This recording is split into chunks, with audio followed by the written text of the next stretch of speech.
Hello, I'm Sneha Koshi. The 8-day-long Kolkata International Film Festival 2022 opened with some very important remarks made by legendary actor Amitabh Bachchan and Shah Rukh Khan in Kolkata. The film festival was presided by Chief Minister Mamata Banerjee. In fact, Bollywood superstar Shah Rukh Khan spoke up on the issue of social media toxicity and cancel culture, sending out a call for positivity in remarks that assume significance amid protests against his upcoming movie, Pathaan.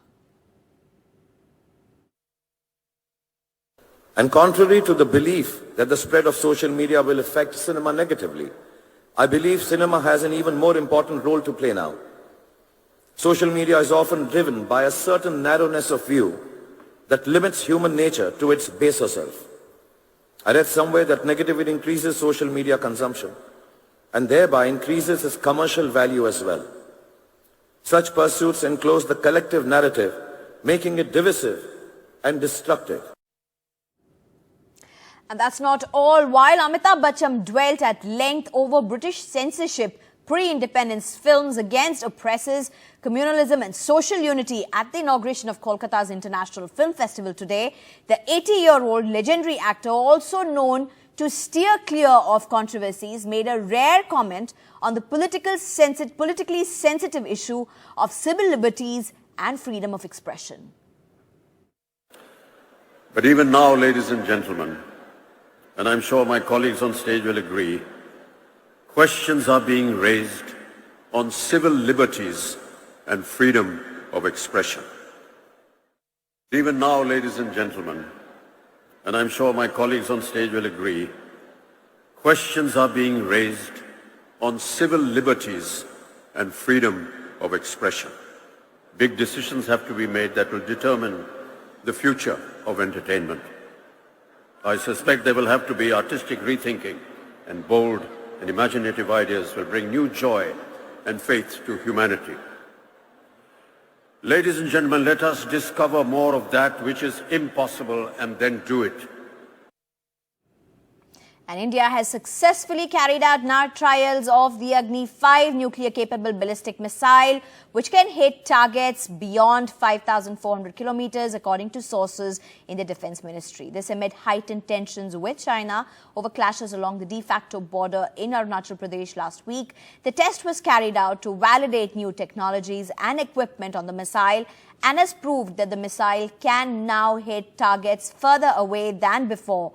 The sources have added the nuclear-capable ballistic missile was fired from Abdul Kalam Island off the coast of Odisha. This is the 9th flight of the Agni V of missile, first tested in 2012 and was a routine test according to Defense Ministry sources.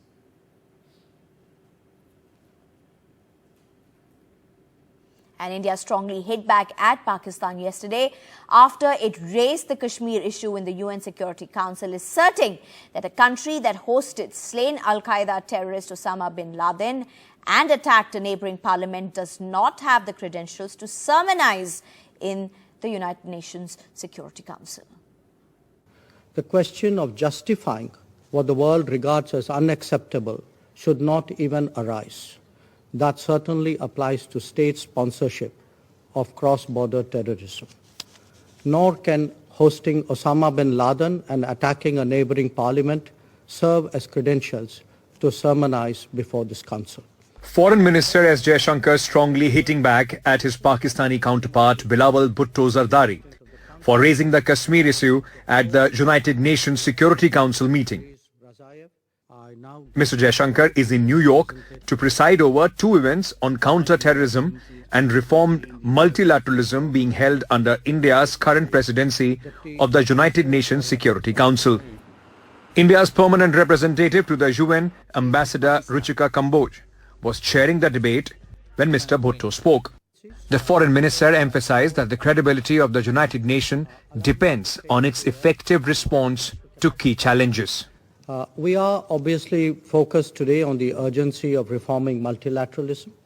We will naturally have our particular views, but there is an ongoing convergence, at least, that this cannot be delayed any further. If we want to see the success of multilateral institutions, the success of multilateralism, the success of this very council, then surely you can aid in this process and allow for the implementation of UN Security Council resolutions when it comes to the question of Kashmir. Prove that multilateralism can succeed. Prove that the United Nations Security Council, under your worthy presidency, can succeed and deliver peace in our region. Mr. Jaishankar's comments came as the United Kingdom and France, both veto-wielding United Nations Security Council members, reiterated their support for a permanent seat for India. However, that seemed to have irked Pakistan, with Mr. Zardari saying adding new permanent members to the United Nations Security Council will only add to the paralysis of its working. Paralysis of the Security Council. An argument most, barring China, simply don't buy. Bureau Report, NDTV. And Union Law Minister Kiran Rijiju, while answering a question on pendency of cases due to vacancies in judiciary, told Parliament that though the Constitution envisaged that government appoint judges to higher judiciary, but with the Supreme Court judgment in 1993, the role of government has become very limited. Rijiju further said that until the procedure for appointment of judges changes, the issue of high judicial vacancies will keep cropping up again and again. कहीं ना कहीं मुझे लगता है कि हमारा सदन का जो भावना है, देश की जनताओं का भावना है, उसके मुताबिक हम काम नहीं कर पा रहे हैं। इसलिए मैं यहां से बहुत ज्यादा कोर्ट के बारे में टिप्पणी में इसलिए नहीं करना चाहता हूं क्योंकि कभी-कभी लगता है कि जो अधिकार कोर्ट को दिए हैं उस पे सरकार हस्तक्षेप कर रहे हैं। लेकिन आप संविधान का प्रावधान देखेंगे तो अपॉइंटमेंट का प्रोसेस और अपॉइंटमेंट का जो प्रोसीड्यूर है वो सरकार का ही अधिकार था और कोर्ट के साथ हमारा कंसल्टेशन चलता था। 93 का बाद वो चेंज हो गया। अपॉइंटमेंट को लेकर के जब तक हम नए व्यवस्था खड़ा नहीं करेंगे तब तक जजेस का वैकेंसी का इशू, अपॉइंटमेंट का सवाल उठते रहेगा। And Bihar, huge tragedy has killed 40 people. Bihar Chief Minister Nitish Kumar, however, rejected the possibility of giving compensation to the families of those killed by spurious liquor and said people should be more vigilant. Over 40 people have died in Saran district in the most recent tragedy, and the JDU-RJD government has been facing protests by the BJP in the assembly and outside over alleged laxity in implementing prohibition. 40 people dead in Bihar after drinking spurious illicit liquor, and in the Vidhan Sabha, a political storm on the issue. BJP MLAs protested and raised slogans against the Chief Minister. The state government has completely turned its blind eye towards the subject. They say it's our policy, we don't care, people die at other places as well. And adding to the political storm, Chief Minister Nitish Kumar's controversial statement, if you drink toxic liquor, you will die. लोगों को सचेत रहना चाहिए। यहाँ तो शराबबंदी है, तो कुछ गड़बड़ तो बेचेगा ही, तो लोगों की मौत हो जाती है। जो शराब पिएगा वो तो मरेगा ही, ये तो उदाहरण ही सामने है। But that's little consolation to families of the dead. एक घर से तीन को आदमी किसका डेथ हुआ आपके घर में? दो भाई का, इनका भतीजा का। भाई एगो चाचा लगी है, एगो चाचा के लड़ी का कोई। तीनों ही परिवार के सदस्य हैं। आप इनकी कौन है? बेटी। 47 people are admitted in hospital, some of them in danger of losing their eyesight.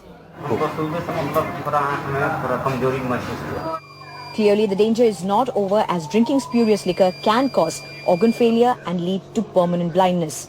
बहरहाल जो घटनाक्रम हुआ है इसमें पिछले 48 घंटे में जब से सूचना प्राप्त होनी शुरू हुई, हम लोगों ने पूरे जिले में मद्य निषेध विशेष समकालीन महाअभियान चलाया हुआ है। इसके अंतर्गत 48 घंटे में 126 शराब कारोबारियों को गिरफ्तार किया गया है। Bihar and Gujarat are the two main states in the country that have prohibition, while states like Kerala and Haryana had to lift the policy because the implementation was a challenge. With Harsha Kumari Singh, Sneha Koshri for NDTV. And as Rahul Gandhi is set to complete 100 days of Bharat Jodo Yatra, he seemed to have an important message for his party workers. अब दूसरी बात, मैं मेरे Congress party के जो मित्र हैं उनसे थोड़ी कड़ी बात कहना चाहता हूं। देखिए, जो राजीव गांधी जी ने किया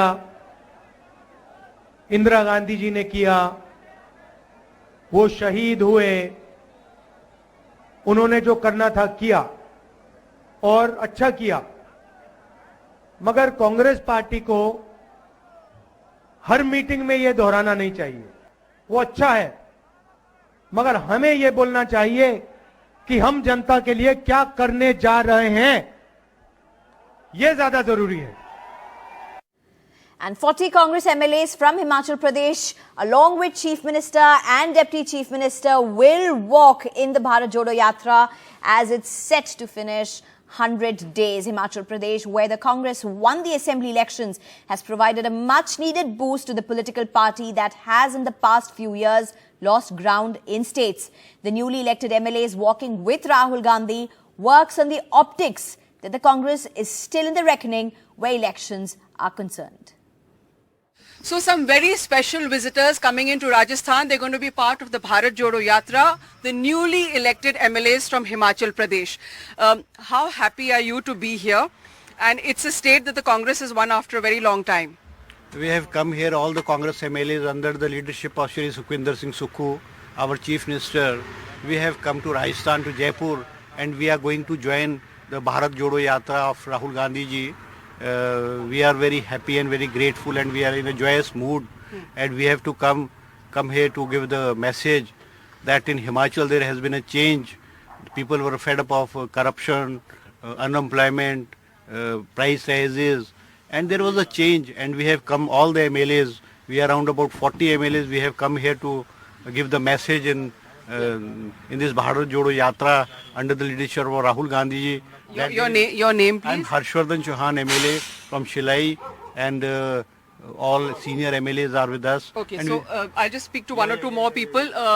So where are you an MLA from? I'm from Rampur. There's a place called Rampur in Shimla. Right.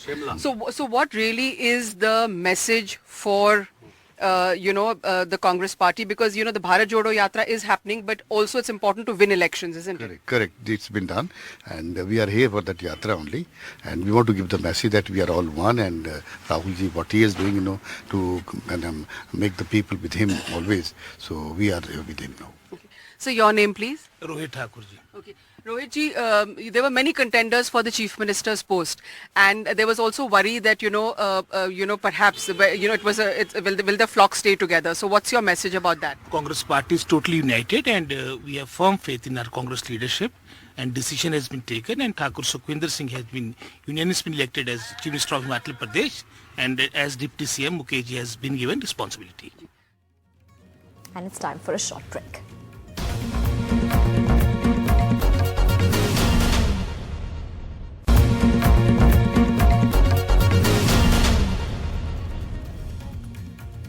And BJP Chief JP Nadda's visit to Karnataka holds much significance as the state gears for the 2023 state elections.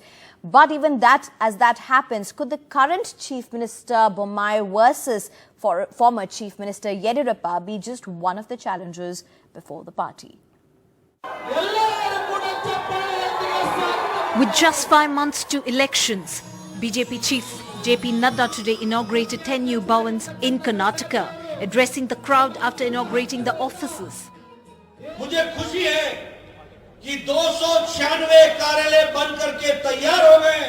Attacking the opposition Congress, but the party leadership insisted there's no factionalism within its own ranks.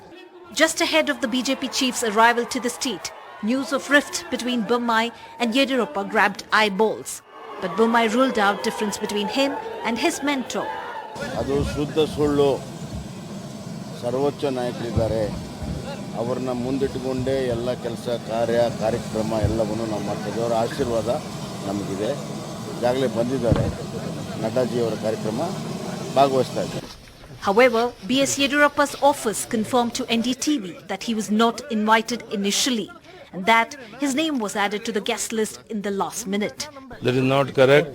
Everybody is giving respect. Mr. Yediyurappa, when he was faced with tough questions on being neglected by the party, he quipped that they are simply controversies. ಕಷ್ಟಪಟ್ಟು ಪಕ್ಷವನ್ನು ಕಟ್ತಾ ಇದ್ದಾರೆ. ಇವತ್ತು ನಡ್ಡಾಜಿಯವರು ಕಾರ್ಯಾಲಯದ ಉದ್ಘಾಟನೆಗೆ ಬರ್ತಾ ಇರುವಂಥದ್ದು ಒಂದು ವಿಶೇಷವಾದಂಥ ಸಂದರ್ಭ. ಆ ಕಾರ್ಯಕ್ರಮದಲ್ಲಿ ಭಾಗವಹಿಸೋದಕ್ಕೆ ನಾವೆಲ್ಲ ಬಂದಿದ್ದೀವಿ. ಕಷ್ಟಪಟ್ಟು ಬೆಳೆಸಿ ಕಟ್ಟಿರುವಂಥ ವ್ಯಕ್ತಿಗಳಲ್ಲಿ ನಾನು ಒಬ್ಬ ಪ್ರಮುಖ ಅನ್ನೋದು ಎಲ್ರಿಗೂ ಗೊತ್ತಿರುವಂಥ ಸಂಗತಿ. ಇಂಥ ಒಂದು ಸಂದರ್ಭದಲ್ಲಿ ಯಾರಾದರೂ ನನ್ನನ್ನು ನೆಗ್ಲೆಕ್ಟ್ ಮಾಡ್ತಾ ಇದ್ದಾರೆ, ಈ ಥರ ಮಾತುಗಳು ಹೇಳುವಂಥದ್ದು ಅದಕ್ಕೆ ಅರ್ಥ ಇಲ್ಲದೆ ಇರುವಂಥದ್ದು. ಆ ಥರ ಯಾವುದೇ ಪ್ರಸಂಗ ಇಲ್ಲ. ನಾವೆಲ್ಲ ಒಟ್ಟಾಗಿದ್ದೇವೆ, ಒಗ್ಗಟ್ಟಾಗಿದ್ದೇವೆ, ಒಂದಾಗಿದ್ದೇವೆ. ನಮ್ಮ ಒಂದೇ ಒಂದು ಏಕೈಕ ಗುರಿ ಬರುವಂಥ ದಿವಸಗಳಲ್ಲಿ ಬಿಜೆಪಿಯನ್ನು ಅಧಿಕಾರಕ್ಕೆ ತರುವಂಥ. Mr. Nadda took swipes at the Congress for dividing communities, slamming Congress leader Rahul Gandhi, whose Bharat Jodo Yatra spent more than 3 weeks in the election-bound state. मैंने कहा ये भारत जोड़ो यात्रा नहीं है, ये भारत तोड़ो यात्रा है। और ये प्रायश्चित यात्रा है, क्योंकि इनके पूर्वजों ने भारत को तोड़ने में कोई कसर नहीं छोड़ी। In Bengaluru, Shrija for NDTV. And thousands of nurses have walked off their jobs in England, joining ambulance and postal workers, bus drivers and airport baggage handlers who have staged strikes or planned them this month. The Royal College of Nursing said emergency hospital care would continue as normal and nurses will still staff chemotherapy and neonatal and pediatric intensive care units. However, but many less urgent hospital treatments will be affected across England, Wales and North Ireland. Although nurses did not plan to strike in Scotland, Thursday's action was described as the biggest by nurses since the UK's National Health Service was established in 1948. Public sector workers are demanding better pay amid inflation and cost of living crisis.